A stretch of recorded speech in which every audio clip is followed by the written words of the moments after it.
Why do Muslims say this life is only a test?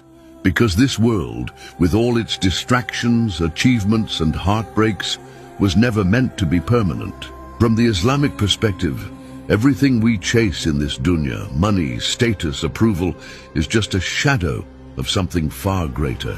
And every shadow eventually fades. The Quran reminds us again and again, this life is nothing but amusement and diversion, and the hereafter is what truly matters. Surah Al-Ankabut says, "Do people think they will be left alone after saying, 'We believe,' without being tested?" This test comes in many forms.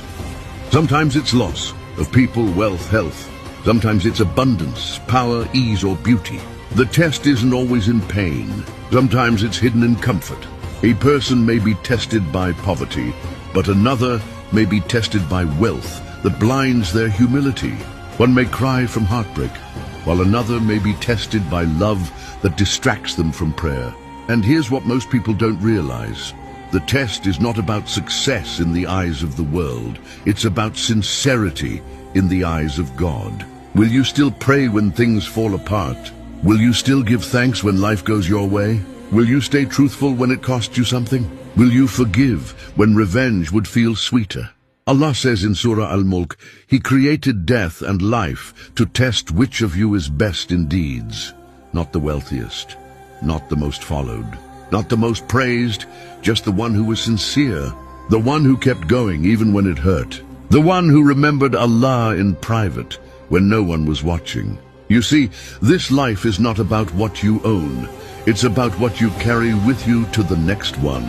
And you carry nothing except your faith, your actions, and your intentions. The Prophet Muhammad said, "The most severely tested of people are the prophets, then those closest to them in righteousness." Why? Because elevation comes through purification. And purification often feels like pain before it feels like peace. So when life gets heavy, it's not a sign of rejection. It's a sign that your soul is being refined, that you're being shaped for something eternal. Even your silence, your patience, your quiet tears at night, they're all being recorded. Not one breath is wasted. Not one dua goes unheard. This world is an exam room. Some questions are hard, some are unexpected. But the one who gave you the test also gave you the answers. So don't get distracted by temporary scores. Don't compare your paper with someone else's. Just focus on passing your own test. Because when the paper is taken back and the results are read out loud, you'll realize this life was never random. It was always a divine design.